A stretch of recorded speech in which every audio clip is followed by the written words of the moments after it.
Yo guys, what's going on? Welcome to the channel. We are diving into Etheria Restart, and the beta just opened up yesterday. If you want to download it, you can use my link in the description below. This is not a sponsored video, but I just have a link because I really love the game. But we're going to do something cool in this video. We're going to talk about essentially the stuff that you should focus on at the start of the game. Some top tips that you need to know to make sure that you get the most out of this beta. Because, obviously, if you play in this beta, your account is going to reset towards the end of the beta, and then it's going to have global launch in June. That does not mean that everything that you do in the beta is pointless. There are some interesting things that you need to be aware of if you are in the beta. And I'm going to start with the first one. Okay? If you spend any money in the beta, you get rewarded with bonuses at global launch. Now, many of you are going to be free-to-play players. Etheria Restart is extremely free-to-play friendly, in my opinion. The reason being is that dupes don't matter that much. So once you unlock a Animus, that you basically get the majority of the benefit of the Animus. The dupes are obviously going to be important for edges in PvP, but frankly, for enjoying the game just as a normal playthrough, dupes don't matter as much. So therefore, you don't have to spend loads of money to unlock loads of summons. Also, there is plenty of really great free-to-play friendly summon mechanics. You're guaranteed to get Freya within 100 summons. You're guaranteed to get a target summon within 40 summons. And then you have like a permanent summon which guarantees you a purple, which is SR, or higher, which can be SSR, which are the yellow-orangey champions. They can be guaranteed every 10 summons. So there's lots of great ways to build your account, and actually they're extremely free-to-play friendly. But let's start off with if you want to spend. Now, the mechanic is, if you spend up to $100, you will receive $200 worth of value back on launch. So it's worth noting that. If you spend, I think it's up to $400, so anywhere from $100 to $400, you get 150% of that $100 to $400 value back. And anything beyond that, I think, is 125% up to a certain point. But most of you are not going to be spending $400 or more in the beta. It's just worth noting that if you spend up to $100, you get 200% back on global launch. So they are rewarding you for spending during the beta, even though your account progress will be wiped. Really, really, really important note. If you like re-rolling, so that means creating a new account, trying to get the best pull from your first free summons, and then committing to an account. If you spend in the beta, you will not be able to re-roll your account. The reason being is that you will lose the bonuses. So if you spend in the beta, you just have to kind of hope that you get a little lucky on your early pulls, but maybe it'll make up for it by some of the resources that you're getting given back as a bonus on your account. So please be aware, if you plan on spending in the beta, do not re-roll your account on global launch because you will not get the bonuses. Very, very important note. So now the first question that you're going to get asked, and the first question that most people are going to ask is like, who the hell should I be focusing on summoning? Like, what should I focus on summoning? Obviously, Freya is great, but it's a bit of a bait. It's 100 summons, and if you have a limited amount of summons, you have to be very lucky to get Freya. A targeted summon is nice, and if you're looking to go for a target, I would definitely recommend that you try and aim for Tiamat. Tiamat is a really great, flexible DPS carry that can be built with HP, which, frankly, not a lot of your other units are going to want. It makes her tanky and also gives her like a lot of damage output. So Tiamat is like the go-to starter pick. She'll carry you through a lot of the early game into the mid game. So if you're looking for a targeted summon, I would definitely recommend Tiamat. The other good options are Hellkid. Lilith is pretty good. Don't go for Ling Luo because you should be able to get her for free on the 7-day access pass, so you don't need to go for Ling Luo. But yeah, Tiamat, Lilith, Hellkid, Rosa is pretty good as well, but I'm going for Tiamat for the time being. However, what I would generally suggest, and obviously we've got guarantee the Ascension summon. I've actually got a couple of Ascension summons, so I'm going to try and do this in a minute. But what I would generally suggest is just go for the permanent summons. It's the best way to kind of build a very broad account, and permanent summons guarantee you an SR or higher Animus every 10 summons. So permanent summons generally are going to be the best way to build your account. But of course, you can go for the targeted summon as well. And I think like that's useful if you're trying to build a specific Animus. So that's the way that kind of approach building your account for this first part, I would definitely recommend that you focus on just going for general permanent summons. Because frankly, with Etheria, you don't need to chase the meta units. It's much better to build a broad, balanced team composition than it is to just chase the really high tier units. Because the really high tier units are only good when comboed in the right times of team comps. But hey, let's have fun. Let's see what I can get from these guys. I'm going to get Kazami Kazuyo. Don't know if she's any good. And, oh, I've already got Yang. Yang's okay. I can probably upgrade him. Yang's all right. That wasn't the best pulls, but it is what it is. So yeah, we have these summons here. I'm going to go for some targeted summons because I've not done any yet. Got Kachi. We've got, a Dorothy. And yeah, that's not too bad. Let's go for a permanent summon now. Sybil. Oh, Sanya. Sanya's actually really, really strong. And I could use her. So that's nice. Let's go for another targeted summon. We got a Grey, and we got another Kraken. So those are actually pretty good for me. Those dupes are pretty solid. But yeah, there we go. I probably got another 20 before I can guarantee myself a Tiamat. Okay, so that's what you're aiming to summon for. And then, obviously, when you're looking to build in the early game, you're looking to kind of have a balanced team comp. So you're looking to have a main damage dealer. For most of you, that's going to be Lian. Lian is just one of the free ones you get. You get a lot of stuff to upgrade her. She's going to carry you for the majority of the early game. You're then going to want to have a healer. Now, I've got Valerian, but to be honest with you, I think it's probably better to go for Dorothy. If I have a look here, I actually have a Dorothy dupe now. Actually, you can see the dupes don't really give you much. Increases, basic attack, defense, and HP by 5%. It's not a big deal. I've actually got 2 dupes of Yang. I've got a dupe of Kraken. Kraken's actually really strong. So what you want to have is a damage dealer. You then want to have ideally a speed or a control unit. So for me, I'm using Doki Doki. She's really, really good at boosting speed and also decreasing cooldowns. You then want a dedicated healer and then probably like a control unit. So for me, probably the best build that I can go for is Lian, because she's pretty strong. Then Doki Doki. Then probably Dorothy, because her heals are much more impactful, in my opinion, than Valerian's. Doki Doki, and then probably Kraken, because Kraken gives you a lot of crowd control. He's actually one of the most underrated units, in my opinion, for just getting yourself through a lot of the campaign. He provides a lot of control, works really well with Doki Doki as well, because of reducing the cooldown of his abilities. You can basically get people stuck into permanent control. So you want to have a DPS, a control unit, or like a sort of a hybrid unit. So that can be hybrid support, hybrid control, hybrid DPS. You want a speed or a turn increase unit or a turn meter specialist. And then you want to have like a shielder or a healer. And so for me, I could use Valerian. I could also use Dorothy. Probably going to end up using Dorothy for the most part. If you're running 5 units, you probably want to add another support DPS in there. A good option is Grey. You get him. I actually have, like I said, I've got a dupe of Grey, so I can increase his power a little bit. But Grey is a pretty good early option. You get him for free, and he's pretty strong across the board as well. So that's what I would aim for. So for me, I'm going to go set this up now. But what I'm looking to do is have my Lian as my main carrier. I want to have Doki Doki. I'm going to have Kraken, and I'm going to have probably Dorothy. Okay, so when you are... Annoyingly, it's so annoying on the PC client, you have to manually click the experience.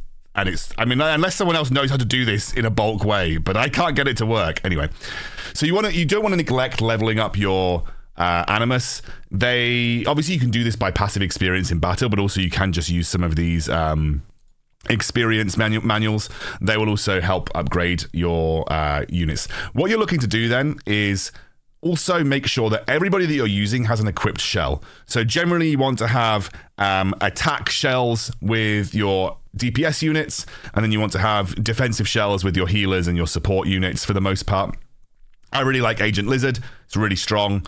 I think I can upgrade it to level 20. Yeah, so I really like Agent Lizard. Does a lot of damage. I actually run 2 Agent Lizards. So I've got Agent Lizard on my Doki Doki and an Agent Lizard on my Lian. So everybody that you're using should have a shell equipped. I've got a healing shell for my Dorothy, and then I've got Unbridled Science, which is pretty cool for Kraken because basically allows him to take 2 turns very, very quickly.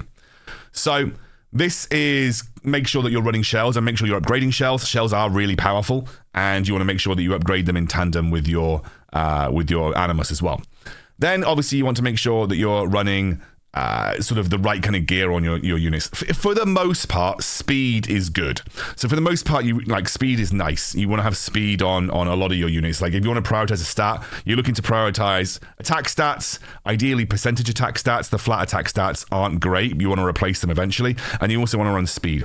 If you want to upgrade your gear, it's definitely useful to upgrade your gear. However, early game gear, I would not invest further than level 5 or level 6. The reason being is that when you get a item to level 6, 3, 5, 6, as you can see, almost, well, you basically can unlock a lot of the extra stats. I can't remember what it is to get it to. I think it must be level 8, maybe a little bit further. Okay, it's level 9 on this one. I wouldn't go much further than that, though. Realistically, you just want to unlock some of the extra stats that are locked behind the gates, as you can see here.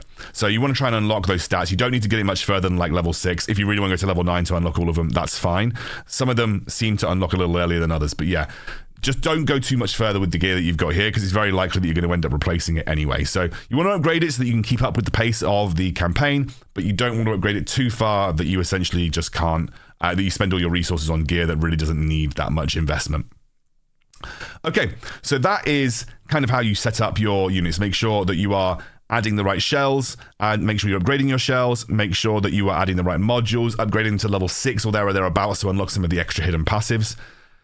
You also have your skill upgrades here. I'm upgrading this second skill if I can on Lian. I think I've actually also been looking to upgrade the ultimate skill. But you do want to upgrade the skills just because that will improve their power, and they also unlock passives the further you go. So you can see when you get to level 2, increases the damage multiplier, increases turn meter, steal chance, increases damage multiplier. So obviously the more and more you upgrade them, the more passives that you get on those skills as well. So you will want to eventually end up investing resources. Now, what I will say is that you might say to me, oh, okay, but what if I invest all my resources into the wrong thing? Well, I have a little solution. So, you can effectively, using the Animus Reconfigure, pull out all of the resources that you've put into a single Animus. You can do this 5 times. So it means that if you are investing into an Animus in the early game to get you through, but you know that they're going to fall off late game, don't worry. You have the Animus Reconfigure. As you can see here, I could put Lian in. It would return Lian to level 1. I would get all of these development materials back, which includes materials that I've spent on experience and also materials that I've spent on upgrading her skills. I would get all of that back if I wanted to. The first attempt would be free. It would then cost Hydra Crystals after that. But it does mean that you can safely invest in a few units in the early game and then pull those resources out once you get someone that you want to replace them with. It's a really, really useful mechanic, and they're very, very generous to have this in here because it means that you don't waste any resources on a hero or an Animus that you might not use later into the game. That's a really important part to note. The next question that I'm going to get is, holy shit, there's a lot to do. What do I do? What do I focus on? What the hell do I do? All of this stuff is useful to do. So Grim Pursuits, these are useful. These are good for getting drops for, as you can see here, mostly shells. Agent Lizard is a really nice early game shell that will help you out. You've also got Unbridled Science and Teacher Owl. So Grim Pursuits are what you're going to want to do to get copies of shells to basically help boost your shell ascendancy. Thresholds, this is what you're going to farm for gear. So you can see the Terramaton is pretty good for farming Onslaught gear.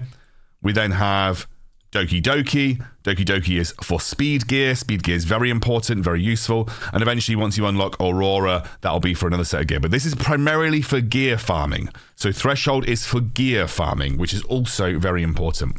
You then have investigations. These basically just drop XP rewards. They also give you some events. And you'll also be able to get some enemy intel and stuff like that. This is mostly for XP farming, so definitely do that. GP Outpost. If you've ever played AFK Journey, this is a little bit like the Tower, where you basically fight one class of Animus. And so obviously you want to have the counter class ready to go, build teams around having the counter, which is very useful. And you get the anima imprints. So these are pretty useful for just getting anima imprints. You can see that you get reason. And obviously, it just helps with having the level ups for specific types of Animus. You then have this is basically just picking up currency. So you have Chiaki the Echo, basically just doing these types of things. I haven't done that much of the trial challenges yet, but you know, they're not as important. Really, Grim Pursuit and Threshold are the most important things to farm because they're going to give you the gear and the what are they called? Shells. They're going to give you the gear and the shells. So they're the primary things that you want to focus on. However, what you're going to want to really do is focus on the main quest. So you want to get as far as you can in the main quest before doing anything else. This is the number one thing. Because a lot of things are gated behind having done the main quest. Then you're going to hit a level gap, and then what you do when you get to a level gap is you want to do investigations, you want to do outposts, you want to push as much of this as possible. So the flow of this game goes push as far as you can in the main quest. Once you hit a wall, either on a difficulty level or on a level cap, like I have right now, you're going to come back and do challenges. You're going to do Grim Pursuits as far as you can push them, Thresholds as far as you can push them, investigations. A really easy way to get experience for your account is to beat a Grim Pursuit on the highest difficulty, and obviously basically the quicker you beat them, the higher star level you get. And then you're going to want to do continuous battles. You can do continuous battles, it will unlock XP and also farm stuff for you in the background. You also can just exit once the continuous battle is going on and let it do that for you in the background, which is great. And you can do that across all of these things. So you're going to do the campaign as far as you can get it, and then you're going to go and do anything else that you've got available to you. Another good option is, it also really helps to go and join a union. By the way, come and join mine, Excoundrels. I've got no one in it. If you're playing this game, come and join my union. I need to start doing some of the union boss because I have done nothing. So again, when you're done with the campaign, you want to just push as far as you can on anything else that you've got available to you. That also includes PvP, by the way. Don't ignore PvP. There are good rewards. There's an entire shop dedicated to PvP. So don't ignore PvP, by the way. Really, really useful to keep doing that. And it's actually quite fun as well. Both real-time arena and the asynchronous PvP are great. And that is the basics of what to do in Etheria Restart when you start. So to recap, you want to come in and make sure that you are summoning the right types of heroes. Tiamat, you want to go for that. If not, just use the permanent summons to kind of build up an account as much as you can. You then want to make sure you're building a balanced team comp. You're looking for a DPS, a support, a healer or a shielder, and then maybe also a turn meter specialist. So someone that can help like rotate your skills and rotate your Animus in more quickly. You then want to push the campaign. Obviously, make sure you're upgrading your gear, putting the right types of gear on the right types of people. You want to make sure you're upgrading your shells, assigning everybody a shell. It's a complete wasted opportunity if you don't put a shell on someone, so everybody should have a shell. Then also upgrading, using your dupes, upgrading skills where you see fit. Don't worry about too much investing into one person in the early game because you can fully reset them once you're done with them. Once you push the campaign as far as you can go, that's when you're going to go and do some of the challenges. So you want to make sure that you are doing the Grim Pursuits, the investigations. You want to also make sure that you're doing the Thresholds. Grim Pursuit for shells, Thresholds for items, investigation for experience, and GP outpost for prowess material. Prowess material being what you use to upgrade your skills. And that, my friends, is everything. Then, once you've used all your energy, if you're ever going to use hydrocrystals, the best way to use hydrocrystals is to use them on energy. You don't want to use them practically on anything else. Using them for summons is a little bit of a waste. Really just using them on energy, because that's going to be what helps advances your account the most in the most way possible. So that is the basics of how to approach Etheria Restart at the start. It's a confusing game, but hopefully that gives you some understanding about where you should aim for on Etheria.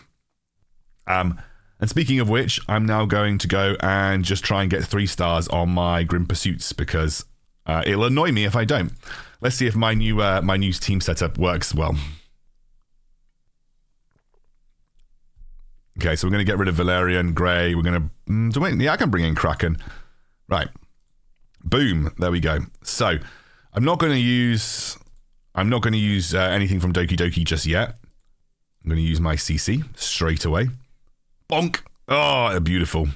And he's going to come straight back into action almost. Going to use my AoE. That was really nice. Don't need to heal anyone right now, so I'm just going to do that. That will heal up someone nicely. Now we just need to focus this guy down. So single control. Nice hit. We're going to use this because all of the hits go onto one target, although I will say feels a little bit wasted because it didn't do much more damage. Now what we're going to do is we are going to speed up. Get everyone's skills back. Don't think I need to do anything other than just that there. We want to get 3 stars on this, so we've got to make sure that we're going in. Oh, we're not quite there. Yeah, in terms of having some damage. We got AoE back, though, which is nice. Beautiful. Now we're going to use the turn meter. That should bring everybody in front of the enemy. It has. Boom. That's what I wanted to see. And there we go. 3-star. That gives me fully 3-starred on Jax now. Going to do the same on hard. Let's see if I can do this.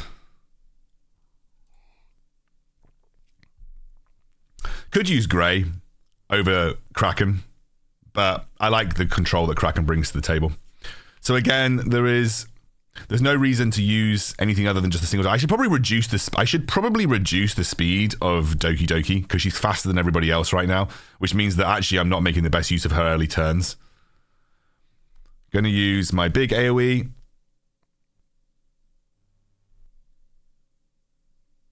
And he's frozen anyway, so I'm going to do some damage to him. Okay. Beautiful. So I'm going to do this. That should do a lot of damage. It does. I'm going to use this for some single control. He doesn't do much damage outside of that. Now what we're going to do is we're going to speed everybody up, get the cooldown reduction going. Do this, heal up. And to be honest with you, this does more damage than the AoE, so I'm going to hold the AoE for the second. Right, is he going into second phase? He's not. So what I'm going to do now is I am going to bring everyone's turn meter up, because what I'm going to use is I'm going to use... Oh, she's now ended up going first. It's not really what I wanted. I kind of wanted my Dorothy to go first. I don't think I'm going to do this in 3. It's fine, I've got this again. It's frozen them, so that basically gives me free reign now. It's a lot of damage. Should probably use this. It's a lot of damage.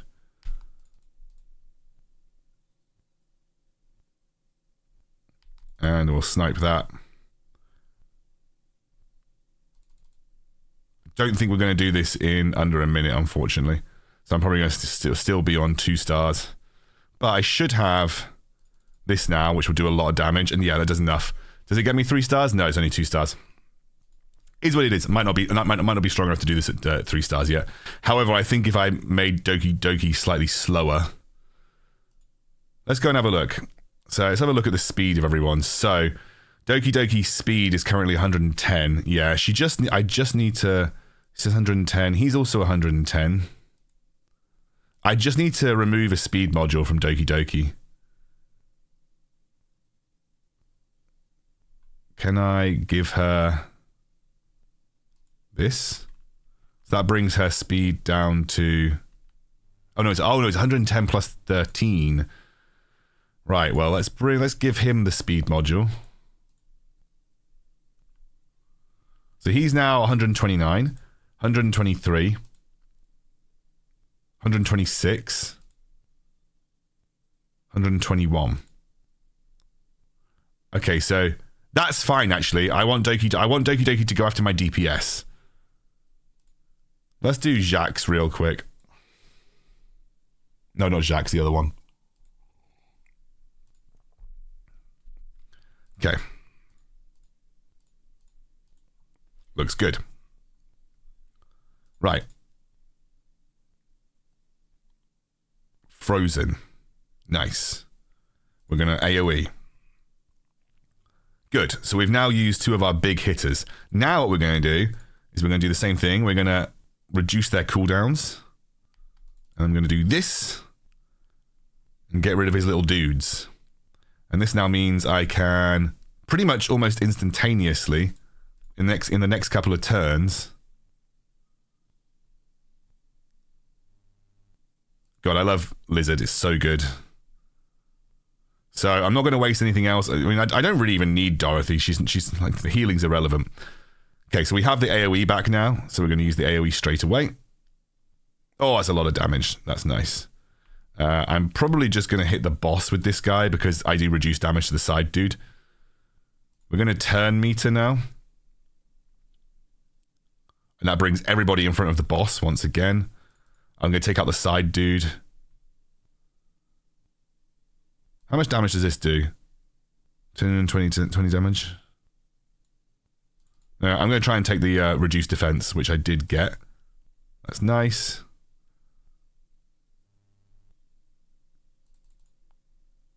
Boom. I could probably run 2 turn people. I mean, I don't even really need the healer, so I could probably run 2 turn boosters.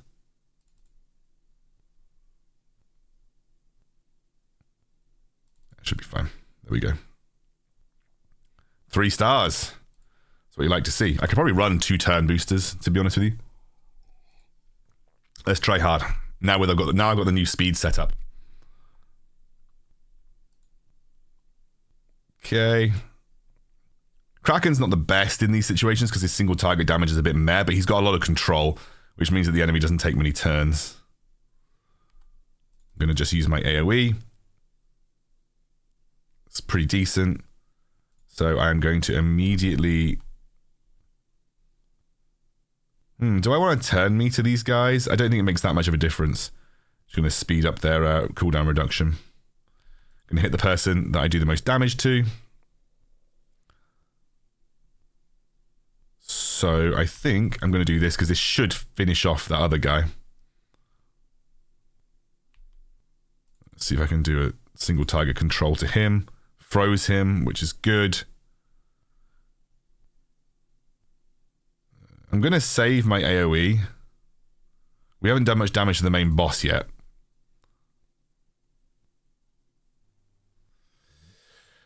I don't think I'm going to bring them in close enough to make a difference this turn using the turn meter, so we're going to do it this way. This is not going to be a 3-star. I can tell I'm not doing enough damage. I'm going to save my AoE for when he brings out more units. I will have to probably AoE heal for the first time ever. This is the turn where I actually think the... Okay, so I bring Leanne in front of the boss, which is decent. I'm going to save my CC again.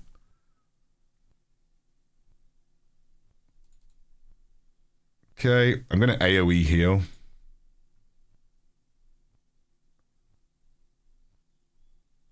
Okay. Again, just try and reduce the defense. We got it. Oh, this is a slow process. Okay, stage 2. So we still have the AoE and stuff ready available for us. I'm going to tap the boss. Now I'm going to CC. Got 1 freeze at the very least. Oof, that's a big hit.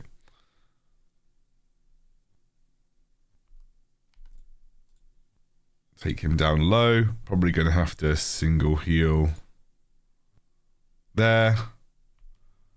Let's see if I can single control this guy. Oh, it's the wrong one. My bad.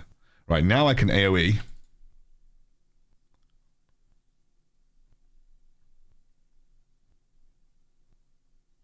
Gonna speed. Ouch. Okay, nice. Can use the AoE focus on this guy. Heal up that guy. Try and reduce his defense. Big hits. Big hits. Gonna use my... no, I'm gonna use my single target heal. Just think I'm going to keep reducing his defense. Probably better. Oof. Brutal. Probably could have... I mean, the turn meter doesn't make any difference this turn because they're already ahead of the boss. Alright. beat it in below 2 minutes, but it looks like I'm a bit far off from getting that done in 3-star, but that's fine. All right, guys, hopefully that was helpful for you, and I'm going to keep playing and streaming a bit of Etheria whenever I can, so I'll see you soon.